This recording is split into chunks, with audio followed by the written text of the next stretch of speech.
All right, let's get this party started. My name is David Cash. I'm the Regional Administrator of the Environmental Protection Agency, EPA. My office is right across the harbor here. We have a very exciting day and exciting celebration to have today. I also just want to give a big shout out to the McKay Elementary School students who are here today. Give it up! Woo! These kids, as Congresswoman Pressley noted this morning, are the leaders of the future. The leaders who are going to make our world an ever more beautiful and wonderful place to be living in. So thank you, students, and thank you, teachers, for all of the work that you do. I also just want to take a moment right here at the beginning. I'm lucky enough to travel all over New England, and every place that I go, no matter where you are in New England, there were native peoples who were living here before colonists arrived. And I just want to acknowledge that we are on historic and ancestral lands, and those peoples did and continue to steward the lands and waters. And I like to think that the part of work that we do here is assisting in that. Certainly the Clean Water Act is designed for us to steward our waters better. So I want to just acknowledge that the kind of work that we're talking about takes an entire community or communities, people from all over.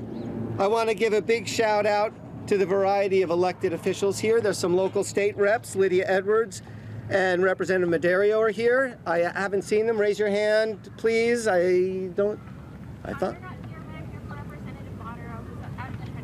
Okay, wonderful. Well, thank you for representing. So if we can give a round of applause to them.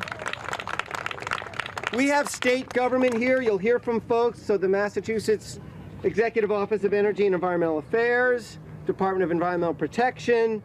The City of Boston is here. We are in the City of Boston. The Massachusetts Water Resources Authority, Massport. There are non-governmental organizations that have held government's feet to the fire. Conservation Law Foundation, Boston Harbor Now, Save the Harbor, Save the Bay, the Boston Harbor Association, Green Roots, Harbor Keepers, who you'll hear from, and of course our brothers and sisters in the federal government, the National Park Service is here, because you're looking out on islands here that are part of the National Park Service system. So it's wonderful to have everybody here. You know, I just mentioned city, state, federal, executive, and legislative branches. I know that we were talking about this morning, but an important branch that's missing today that was part of the story of cleaning up the harbor was the judiciary, which played a central role in cleaning it up. And there was a particular judge, Judge David Mazzoni, who I happened to bump into his daughter walking our dogs together. It's a kind of odd coincidence, and she unfortunately couldn't make it here today. But there's a quote that he had on one of his original rulings in the 1980s that's now inscribed on a memorial for him out at Deer Island, which I know you kids have heard about too. The law secures to the people, that's all of you, all of us, the right to a clean harbor. And that's what we're celebrating today. So let's get started. We're actually on a piece of property that the government agency Massport was instrumental in creating this gorgeous park, and we have today the CEO, Lisa Wayland, who will offer some words of welcome. Lisa? Thank you, David. I want to welcome everyone to our award-winning Piers Park. This is a part of our commitment to being a good environmental steward. And within a couple of weeks, we'll be breaking ground on Piers Park 2, and then working with the trustees of the reservations to build Piers Park 3. All a part of our commitment to environmental stewardship, as well as making sure that there is access to everyone to the beautiful water behind us. And so I just want to thank the EPA and our elected officials today for holding this celebration at Piers Park. Thank you. Thank you.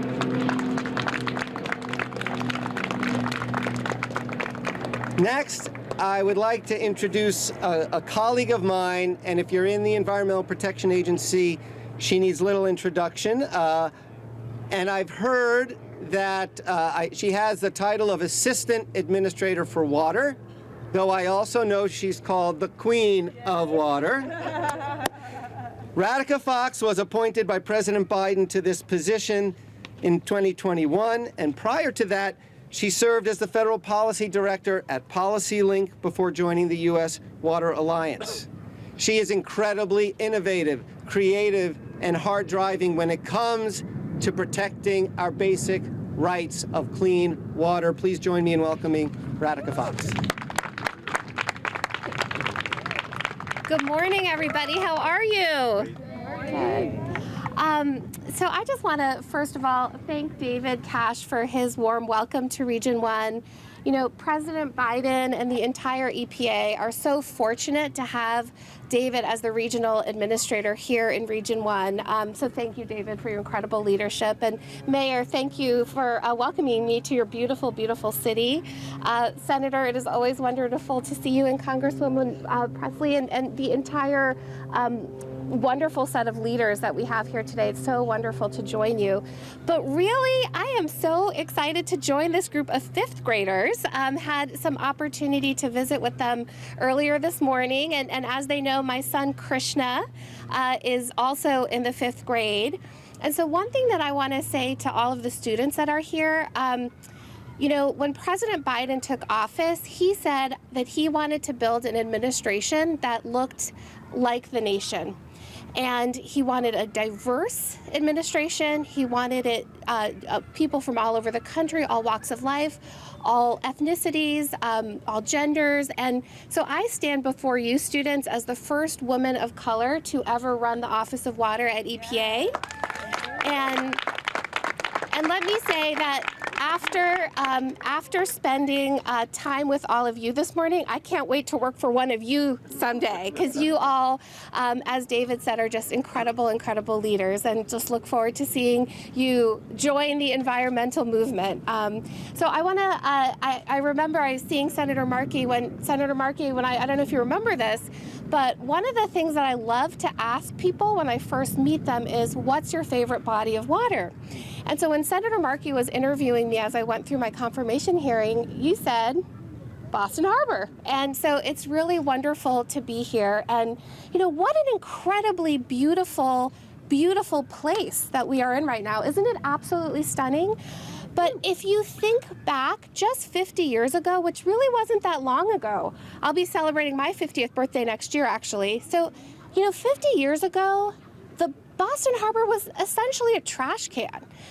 We dumped waste, we dumped chemicals, all sorts of things into the water. And, you know, it wasn't like unusual to Boston Harbor, right? That was what communities all across the country were like 50 years ago. Rivers ran in color. Rivers actually set on fire because there was so much pollution. And so what happened 50 years ago is that the American people said, you know, enough is enough. We care about our waters, we care about our communities, and they called on Congress to do something about it. And because of leadership from congressional members like who are here today, we got something called the Clean Water Act, right? And the Clean Water Act, the North Star of the Clean Water Act is a phrase, fishable and swimmable. So members of Congress acted in a bipartisan fashion, and they said, we want our streams to be fishable. We want people to go to their local streams and be able to fish and eat what they catch. That they wanted the American people to be able to go to their local lake with their families and jump in. So just think about the vision of that, right? The aspiration of taking rivers that were on fire and making them fishable and swimmable. I mean, I just want to say, we do big things as a country. We do big things as a nation when we set our minds to it, and that's what really the Clean Water Act is all about. So the Clean Water Act, it sets the policy, the regulatory, the legal framework, but I would say most importantly, it sets the partnership framework for how EPA, states, like you're going to hear from state leaders, local leaders, community leaders, all work together to protect their nation's waters. And what we know at EPA is that really the heart of the Clean Water Act is the partnerships.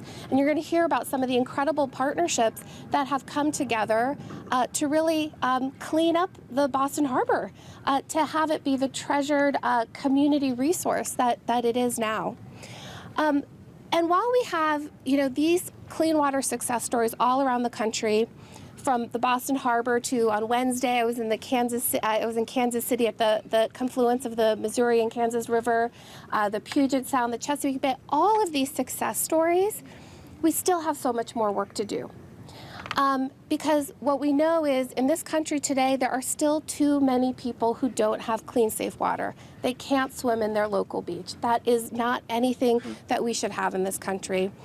And so the Biden administration is committed to supercharge the next 50 years of progress. And thanks to our congressional leaders, we actually have $50 billion in bipartisan infrastructure law funding, hundreds of millions of which are going to be coming to Massachusetts over the next 5 years to continue to do the kind of work like that's happened here in Boston Harbor. So we really are going to be able to supercharge that next 50 years of progress because of the bipartisan infrastructure law.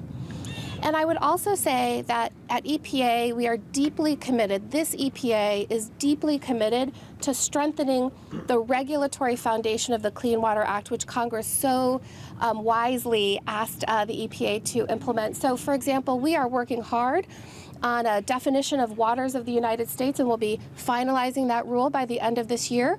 We're working to strengthen the role of states and tribes in setting water quality standards and certifications in their borders. We're using tools like the Effluent Limitation Guidelines program to deal with things like PFAS so that they never get into our waters in the first place. So we have so much work to do, but I feel that we have all of the tools that we need to achieve that next 50 years of progress. And what I would say is, for the next 50 years, let our North Star not just be fishable and swimmable, but let it be fishable and swimmable for all. Clean water for all.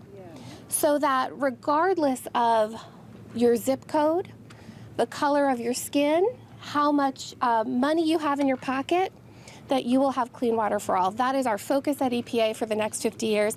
Thank you all so much, and happy anniversary. Thank you so much, Assistant Administrator Fox. And in fact, she just ended with a happy anniversary. Kids especially, how about let's give a big happy anniversary Clean Water Act. Let's hear it. Woo! Fantastic. Okay, we have another fantastic group of speakers, and I will also say we actually invited the Dropkick Murphys to come to sing Love That Dirty Water, but they're on tour and they couldn't come. That's actually true. We did invite them. We thought that would be a fun part of the event. Our next, I am so glad, as I always am, to introduce Senator Ed Markey. He has served as U.S. Senator since 2013, but was in the House for many, many years before that. Always has been a steadfast champion of environmental progress for all and for clean water for all. Please join me in welcoming Senator Markey. Thank you so much. Thank you, David. Thank you, David. Thanks to everybody who is here today to celebrate this great moment. Thank you, Radhika, my friend. Thank you for your great work for actually representing and acting in a way that that ensures that the Clean Water Act is brought to life every single day for every single community in our country. Thank you, David Cash, for all of your great work as well. Lisa Whelan, thank you for your leadership and the partnership with the community, and to our our Green New Deal coalition, Ayanna Pressley in the House, ensuring that we drive for cleaner water for everyone every single day, and our Green New Deal mayor, Michelle Wu. We want to be the greenest, cleanest city in the history of the world, and we're on our way to accomplishing that goal because of the great leadership here. We also have Magdalena Ayed from the Executive Director of Harbor Keepers, thank you. Alex DeFranzo, the Executive Director of the Piers Park Sailing Center. And out of the history books here today, we have Bruce Berman, who came here today. So Bruce and I met 45 years ago, beginning to work on these issues. And a special welcome to the McKay Elementary School, 5th graders, is it? Wow. When I was in the 5th grade in Malden, people wonder, where and when did I become an environmentalist? Well, I was in the 5th grade, I was 10 years old, and the Malden River was 3 blocks from my house. The Malden River is still 3 blocks from my house. And the Malden River goes into Boston Harbor. And my mother said to me, Eddie, whatever you do, don't swim in the Malden River. The Malden River at that point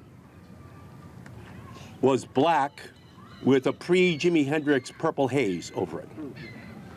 And when your mother says don't swim in the Malden River, you know you're not Tom Sawyer on the Mississippi River. These other books that you're reading about young people's adventures. We're being told the water is too dangerous for young people or old to be in it. And that's when I began to question environmental policies, because companies were using the Malden River to dump their chemicals. Every Converse All-Star was made in Malden, on the Malden River, to dump all of their waste. Coal companies dumping into the Malden River. So there was a reason why there was a cloud over my ward my whole time growing up, and this purple haze over the river. It was because it was being used as a sewer, as a dumping ground. And in Boston, we may sing about dirty water at Fenway Park, but today we're commemorating the great strides that we have made in protecting the clean waterways that support tourism, recreation, and other economic engines of growth in Massachusetts that rely on clean water to flourish, not to mention all of the priceless species that call these ecosystems home. Because for far too long, our waters suffered from industrial contamination, most of which was caused by the unregulated dumping of raw sewage and toxic pollutants, poisoning our harbor and making our rivers inhospitable to plant or animal life. So that is what we are celebrating today. David Cash mentioned Judge Mazzoni. The case came to him. Boston Harbor was the most polluted body of water in the United States of America. Judge Mazzoni grew up in Everett on Boston Harbor. And so he was an expert in the same way all of these young people today are experts. And he decided to make an historic decision that Boston Harbor had to be cleaned up. It was very expensive, and some people complained. It cost $4 billion to clean up Boston Harbor. $1 billion came from the federal government, $3 billion came from the Mass Water Resources Authority, meaning every single person who uses water in Greater Boston, $3 billion from that source. And today, we have one of the cleanest bodies of water. So that was a victory. Our congressional delegation, we fought hard for that $1 billion. In the same way that we fought hard for the $7 billion to put the central artery underground in Boston so that people could now walk to Boston Harbor. but 14 billion came out of Massachusetts taxpayers, only 7 billion from the federal government. And we've now dredged Boston Harbor, an additional $250 billion, which Congresswoman Pressley and I, we fought for, to make sure that, again, all of God's great gifts to us could be completely realized. And so this is an incredible day. We're celebrating an incredible victory for water, for our rivers, for our lakes, for our streams, for our waterways. And I have fought against any efforts to roll back the progress that we have made or seen over the years, because it should all be science-based. That's what this all has to be about. And I've served on the committee with jurisdiction over the Clean Water Act for 46 years. And right now, there is another unprecedented attack on it. It's called the waters of the United States. And the Supreme Court is about to hear a case. And this Supreme Court, after what it has just done on guns, on abortion, is poised to roll back the protections for the water in our country, the waters of the United States. So as much as we're celebrating today, we still have fights ahead of us. And young people here are going to lead us, because we can see them. And we know that young people are 20% of the population, but they're 100% of our future. And they are the green generation. They are the blue generation. They want to see this progress continue on an ongoing basis. So we've got funding that is going to be, coming to Massachusetts.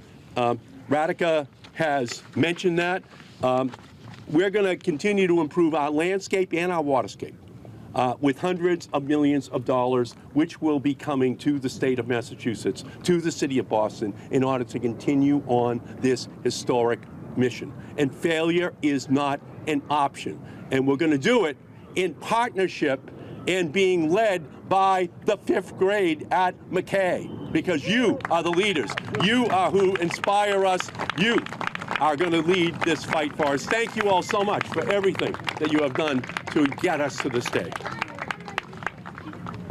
Thank you so much, Senator. Always a huge leader in these areas. I want to just do a quick shout out as we see people arrive here. You've heard this has been a partnership that people from inside and outside government have been so important. I see 3 folks who are so critically important here.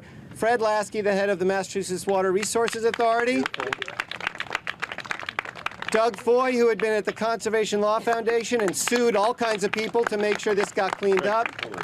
And Vivian Lee, who had the non-government organizations that really pushed for this. Thank you so much for being here today. Our next speaker is Congresswoman Ayanna Pressley. She has served as a representative in the Massachusetts 7th Congressional District since 2019. Here's one thing that she has said. Quote, "We cannot pretend that the challenges facing our environment exist in a silo, exist by themselves. That environmental justice is not intrinsically linked to racial justice, economic justice, and health justice." Congresswoman Pressley has been a huge advocate to make sure that we are getting justice writ large. Congresswoman Pressley.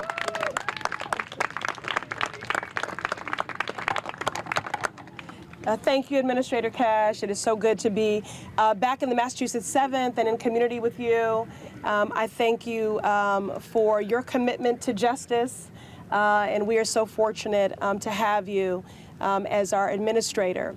I was just sitting here reflecting, and just, Administrator Cash, you were speaking about the diversity of this coalition.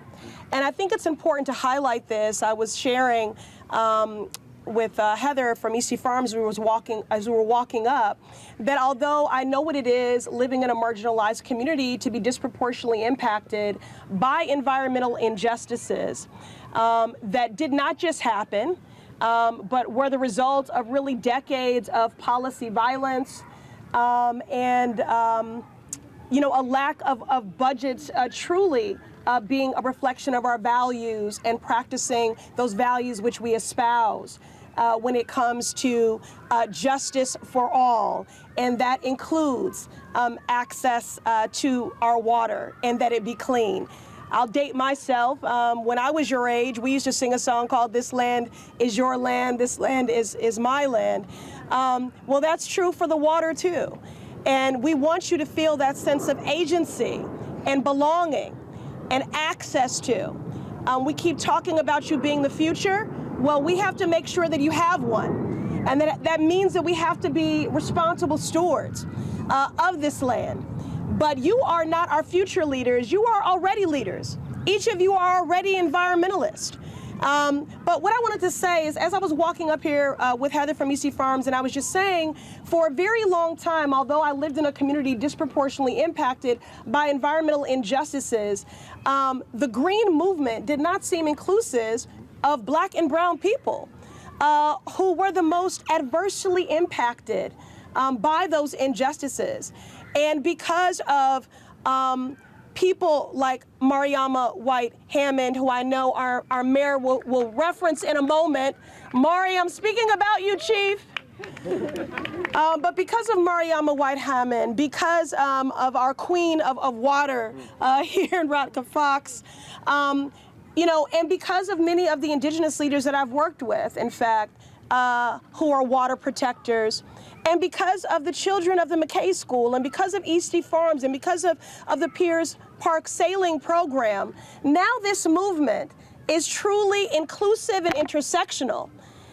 And it must be, because this land is our land, this land is your land, and so we all have a role to play. And I want to thank Senator Markey, and I had the honor for 11 years of working for Senator Kerry. And I know that these two standard bearers were often the canary in the coal mines in these fights. And they have been such vigilant stewards on behalf of our environment, but also on behalf, Senator Markey, I thank you for your fight on behalf of frontline communities. Again, disproportionately impacted by these environmental injustices. When I think about the Massachusetts 7th Congressional District, a vibrant, diverse, dynamic district, the most unequal in our delegation, one of the most unequal in the country, disparate outcomes across the board, and that includes when it comes to health disparities as a result of these environmental injustices. Some of the highest asthma rates in the country, cancer clusters and the like. When you look at neighborhoods like East Boston, Dorchester, when you look at Chinatown, when you look at Chelsea, my own home neighborhood of Hyde Park. And so what today proves in this anniversary of the 50th anniversary of the Clean Water Act, and kids, I want you to get this, because when I asked you to raise your hand about what are the jobs you wanted to hold in the future, not everyone immediately said you wanted to be an elected official. But guess what? Although laws may seem boring, laws are important. They determine everything. They determine who's just surviving. They determine who thrives, as evidenced by the Clean Water Act. And as our Queen of Water, Radka Fox, was sharing with us, the Clean Water Act gave us both the legal and the legislative framework for partnership. And so that's what we see here today in this coalition of community-based organizations and in our student youth leaders here who are already environmentalists. But again, this requires coalition. This requires a collective commitment. This requires an EPA, which we have in Administrator Cash and in the Biden-Harris administration, that won't just let laws sit, but make sure that we implement them in a way that is equitable and that is just, and that our budgets also truly are an investment of the values that we espouse, but too often fall short of actually practicing. This is a matter of racial justice, of healthcare justice, of environmental justice, of green justice. And so I just thank everyone here for being a justice seeker. And I thank everyone for being here on the 50th anniversary of the Clean Water Act, which in fact should always be a right. a fundamental human right that everyone has access to clean water. And as the Congresswoman of the Massachusetts 7th, it is a source of pride for me that we have changed the legacy of this harbor, where it went from being one of the most polluted in our nation to now being amongst the cleanest. And that is the type of role that I want this district to play in our Commonwealth and in our country, that we are the pace setters, that we set the blueprint for what justice in every iteration looks like, including and especially when it comes to our environment. So I thank all of our colleagues, I thank all of our partners here, and you know, I'm not disappointed that we are celebrating the 50th birthday of the Clean Water Act and there's no cake here. So we will have to address that on the next anniversary. But happy birthday, Clean Water Act. Happy 50th. And thanks again to everyone. Truly a great day. Thank you so much, Congresswoman, and we will work on the cake issue. Oh, an oversight. Very sorry. Our next speaker, when we talk about leadership and we're thinking about cities, is just a dynamo. She has looked at the role of cities in a way that their rules, that their policies can transform people's lives, give better access to transportation, better education, a cleaner air and cleaner water. She has also been a tireless advocate for justice writ large, and today celebrating environmental justice and the cleaning of Boston Harbor. We have Boston Mayor Wu. Thank you so much, Administrator Cash. Thank you to Assistant Administrator, Her Majesty Fox, and of course to our leaders, Senator Markey, Congresswoman Pressley, everyone who has made sure that we could get to this moment, not only as a country to celebrate this important birthday, but as a city to look around and take in the beauty, the health, the excitement of this incredible place. I want to especially thank my colleagues from City Hall. We have an all-star team leading our efforts on the climate and environmental justice front, led by Chief Reverend Mariama Whitehammond of the Energy, Environment, and Open Space Department, the leader in green, always. Environment Commissioner Allison Brizius is here, I believe. Our new Green New Deal Director, Oliver Sellers Garcia. And we are also very excited that we had just created a new role as Director of Green Infrastructure held by the amazing Kate England. So thank you so much to Lisa as well, Magdalena, all of our partners from various community organizations. I see John here, and anyway, I won't get into the incredible coalition represented here. Buenos días, gracias a todos por estar aquí, especialmente los estudiantes de la Escuela Mackay. El puerto de Boston no siempre estuvo tan limpio como lo está ahora.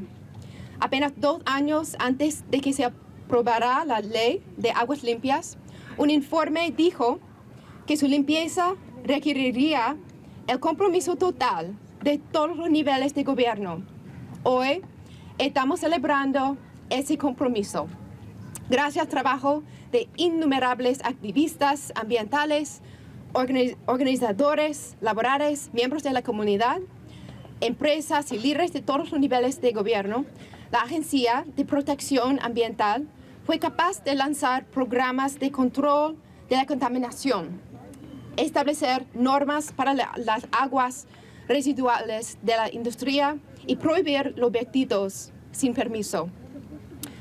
La limpieza que vemos hoy es una prueba de que podemos conseguir resultados reales, mejorar vidas y aprovechar todo el potencial de nuestros espacios verdes cuando trabajamos juntos.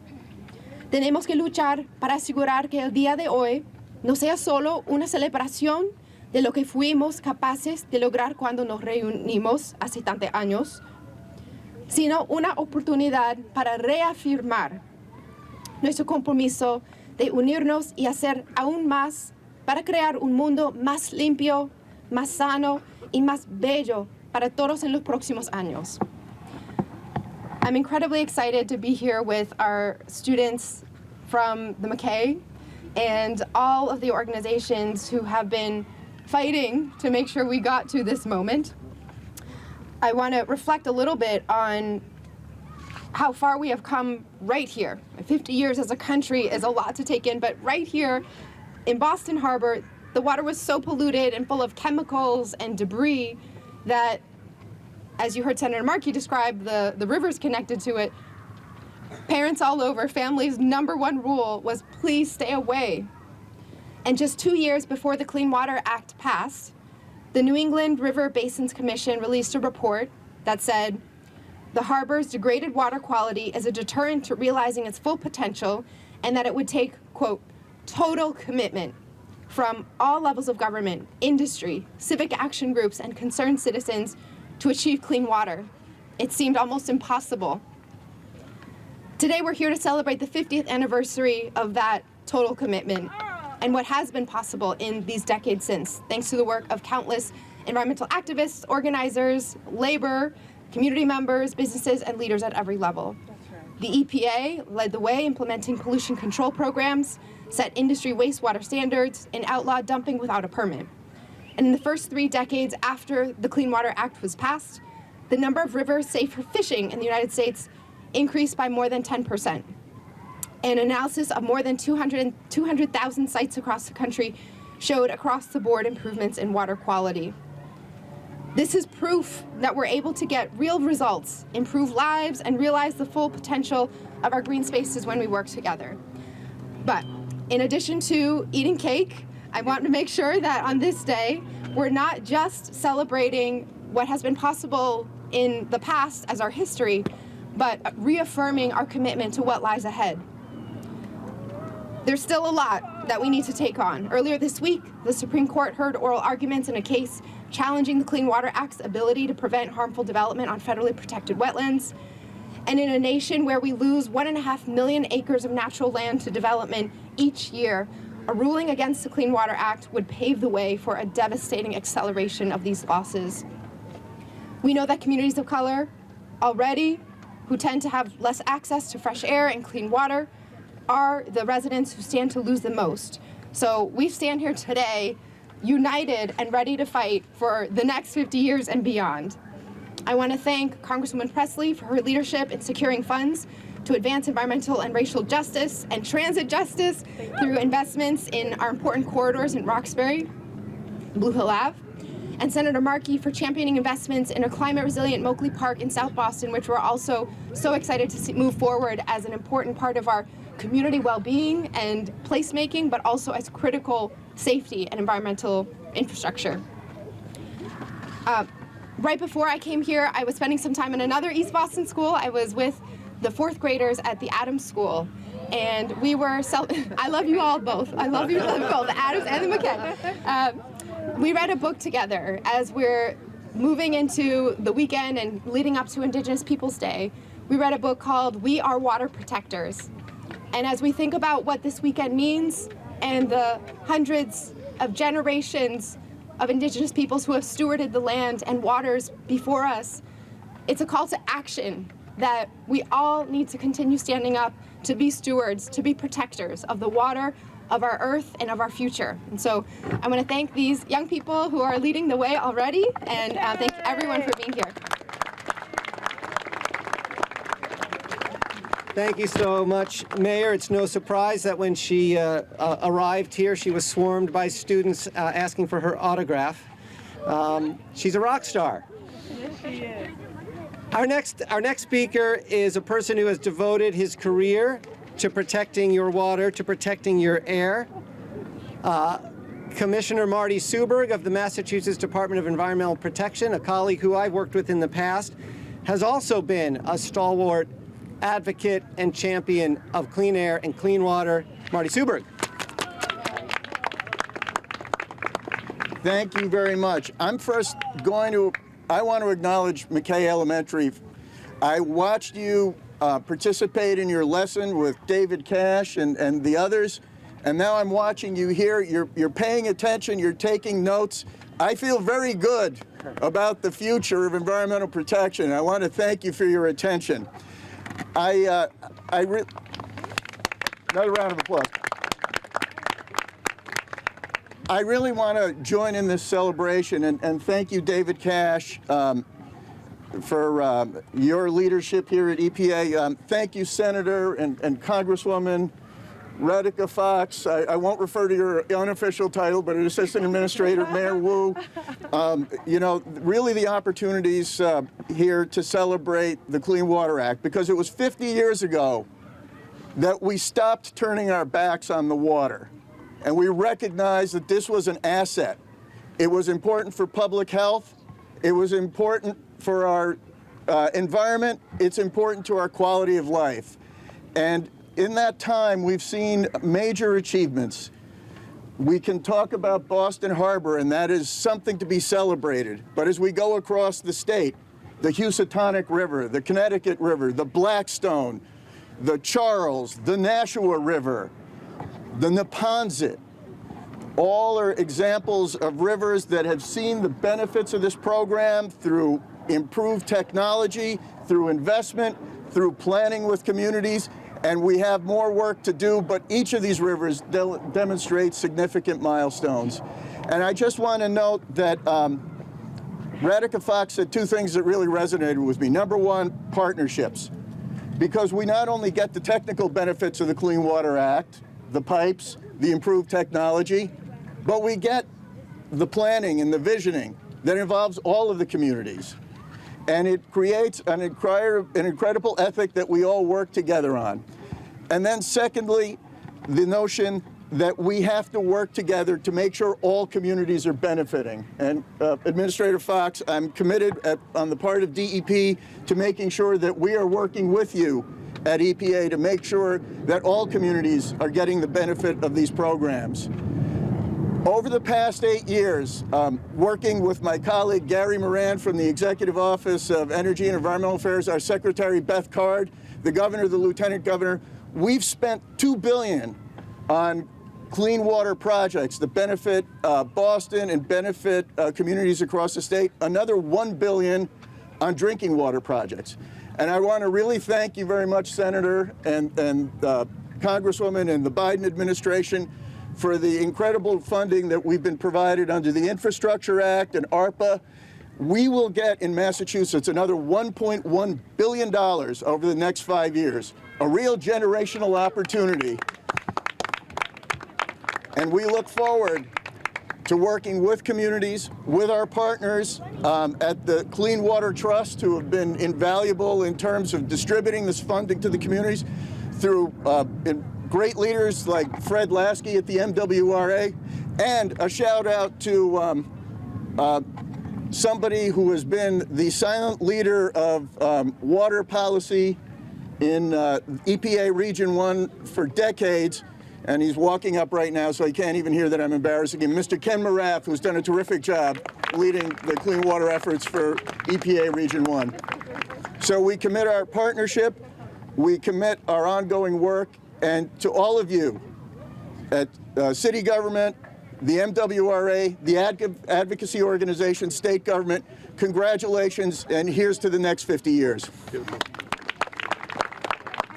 Thank you, Commissioner Suberd. Throughout the history of environmentalism in the United States, it's been communities that have driven the change to protect their water, their air at the local level, and there's been no difference here in Massachusetts. It's been non-governmental organizations, community groups, and we have someone today representing a local community group here in East Boston who continues to drive that change, to make all of the families here lives better, the community stronger, our air cleaner, our water cleaner.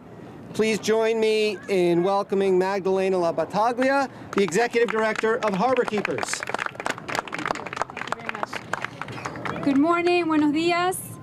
Thank you, David. And frankly, when I was asked to speak, I felt a little bit awkward because we're such a small organization, frankly. You know, we're very grassroots, very small.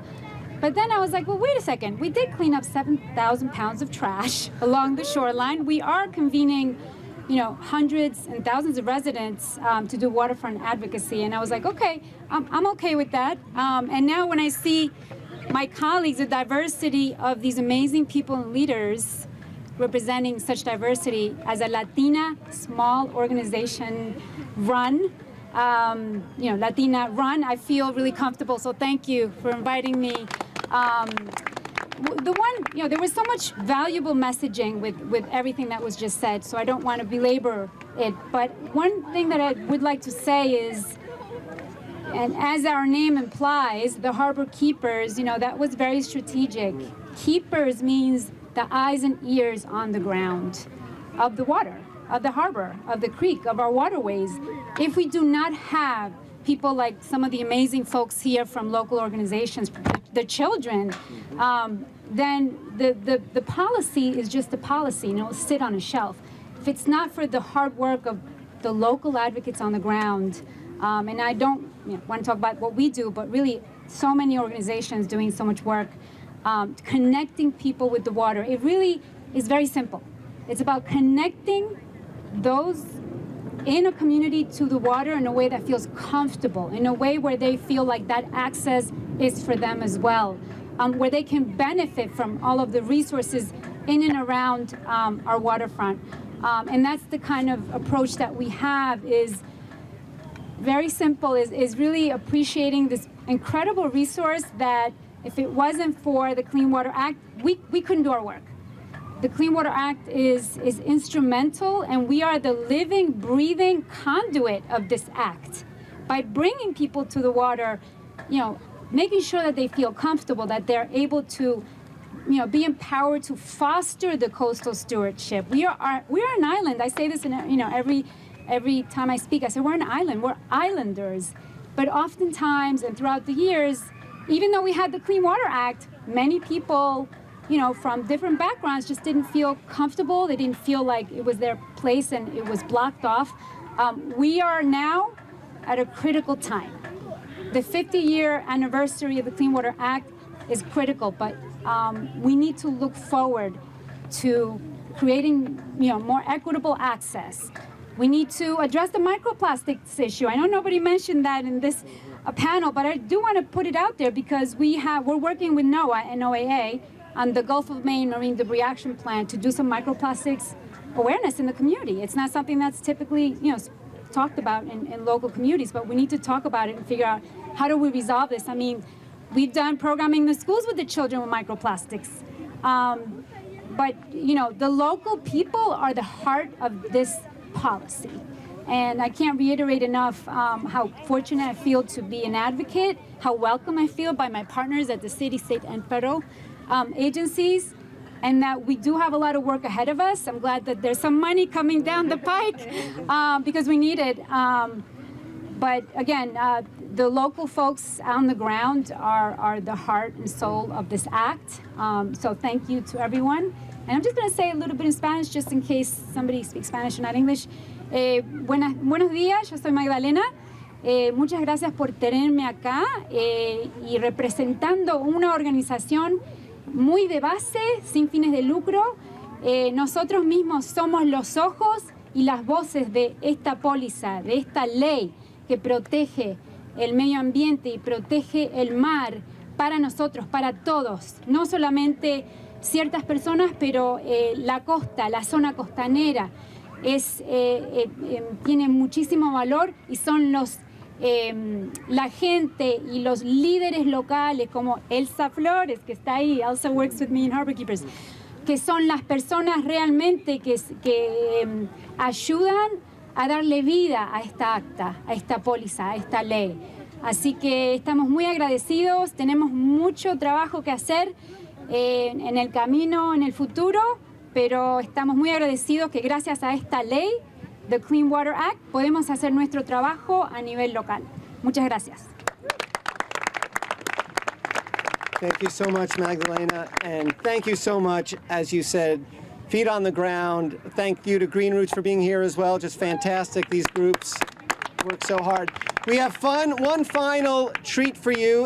The teacher, Daniela, are you here?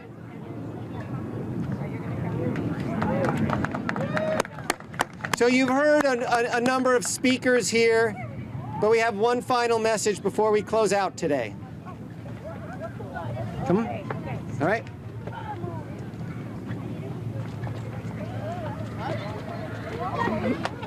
Okay, so our 5th graders here, oh boy, great. Wanted to share some of their ideas they have to advocate for their city and their country. So they would like to deliver some letters to their elected representatives.